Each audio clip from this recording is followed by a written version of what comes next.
While cops are here to help and protect citizens, what happens when they're actually secret killers in disguise? Was it Kelly? Yeah, right now you're charged with murder, and it is Kelly.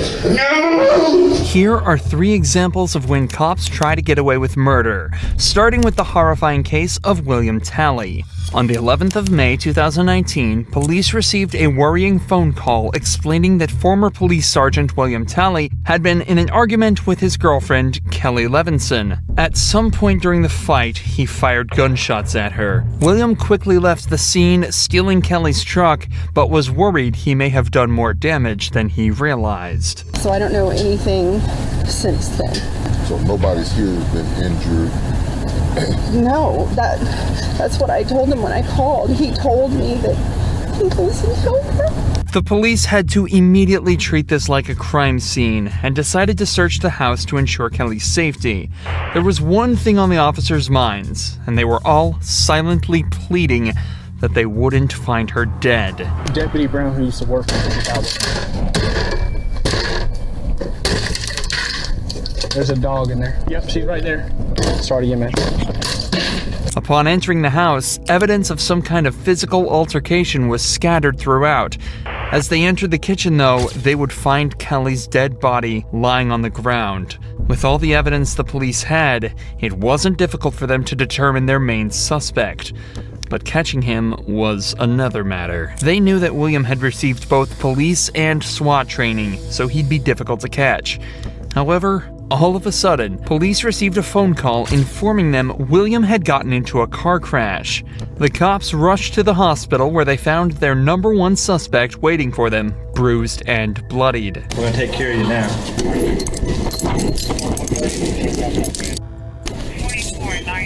Once William was discharged from the hospital, he was immediately brought to an interrogation room where the investigation would truly begin. Can I ask what my charges are?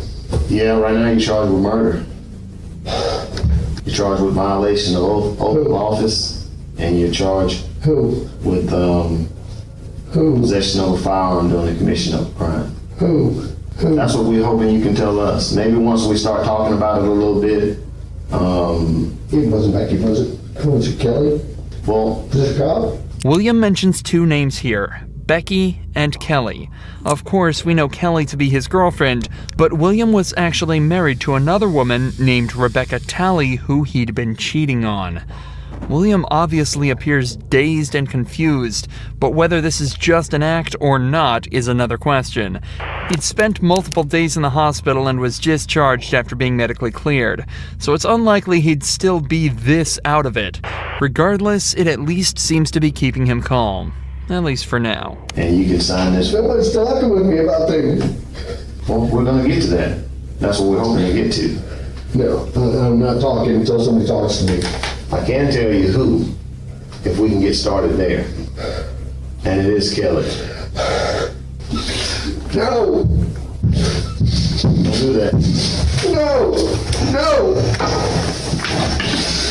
Tally, come on. Tally. Bill. Bill. No! No! There's a small chance William really is this distraught over Kelly's death, but he was completely unaware of what he was doing at the time.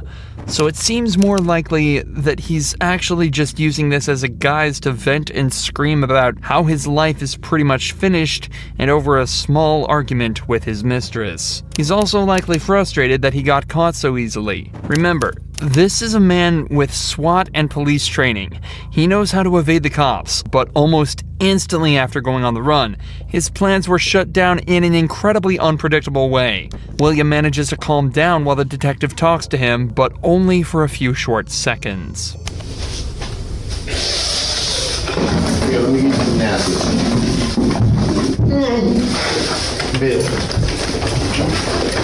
Bill, no. Stop, Bill.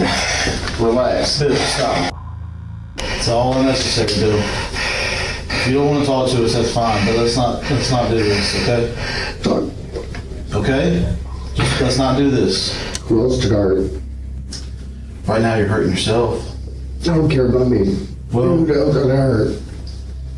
there's no one I else. keep hearing people whisper, or whispers. Okay, well, what whispering do you hear? No, tell me the truth.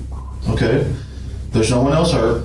Okay, What you're watching is a man who knows without a doubt that he's guilty, doing everything he can to try and find a way out. He's panicking, and the cops were probably extremely relieved when William finally asked for a lawyer and put an end to this dramatic interrogation. However, this obviously didn't help him at all, as the detectives already had all the evidence they needed to convict him, and William Talley was sentenced to life behind bars. Despite William being a local cop and even knowing some of the officers involved, this case was handled perfectly. A stark contrast to that of Matthew Boynton, whose case was so weird and corrupt that the cops ended up investigating a shooting that never even happened. You know you can't give a sworn statement and lie on it. Why would you do that, Matthew? On the 15th of April 2016, police found Jessica Boynton hidden in the closet of her home with a gunshot wound to the head and a police-issued firearm in her hand. The county sheriff reportedly ruled her dead at the scene, but there was a problem. Jessica was neither dead nor shot. After she was rushed to the hospital, the ER found no entrance wounds or bullets. Instead, they found evidence of a blunt force attack to the back of her head. This case is already incredibly confusing, but what's worse is that the police's #1 suspect, Matthew Boynton, told cops that he received a text from Jessica saying she was about to commit suicide. After rushing home, he heard 2 gunshots coming from the house and called the police. Matthew was taken to the police station and interrogated, but was caught lying about a vital piece of evidence. This is where we join the detectives as they try to unwrap this baffling web of lies. Do you recognize that bag? Yes, that bag that Jessica let me use to put all my gym stuff in when we used to be together. Okay, so when's the last time you saw that bag? It's been a long time. Like I said, when I used to work out at, there's 2 gyms in Thomaston. I don't remember the name of it. I used that one, and I had a gray Nike bag I used to work out in. So I interchanged my stuff like protein drinks, powder shakes like pre-workout, workout shorts, pants, shoes, whatever. I'd put it in that bag or my Nike bag. Suspects who aren't telling the truth tend to over-explain as they feel they have something to prove to detectives. If they can give lots of information over, they think it'll convince the detective that they're not lying, as they couldn't possibly make all of that up. However, in actuality, suspects telling the truth will give a more instinctual, simplified answer to the question because they don't have to think about it as much. Bear that in mind as the interview continues. So when's the last time you saw that bag? I mean, it's been a while. Like, I don't know an exact date. I don't know. I think my stepdad, he had it in the white trailer, and that's been a while. And he brought it, but I haven't been through it or anything. Put it in my storage thing in my house, which is like when you pull in the driveway. Mm-hmm. It's a little storage thing on the right. You open the door and it's got all my stuff in there. I had to clean some of it out recently. That was tossed in there, but I mean, it's in there with a bunch of my stuff, like a brown tub I used to keep in my old patrol car with gym stuff in it and work stuff. Remember, that answer was given in response to the question, when was the last time you saw this bag? Something that could have been answered in a single sentence. The detectives already knew that Matthew was lying about this bag, as that's the whole reason he was brought to this second interrogation. But now they're 100% sure he's hiding something, and they're about to call him out on it. All right, Matthew. I've known you a long time. When y'all were in the process of moving, and you moved into the house that you're at now, your residence, did you not see this bag? Yes, sir. It's in my storage room in the garage. Now, why would I be holding a picture of this bag? I guess because Jessica brought it into you. Why would Jessica have it if you had it at your house?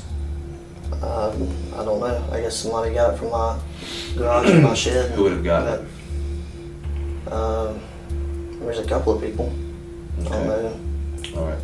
exactly who. The bag was completely filled with female clothes. And this is one photo of it. That's not yours. No.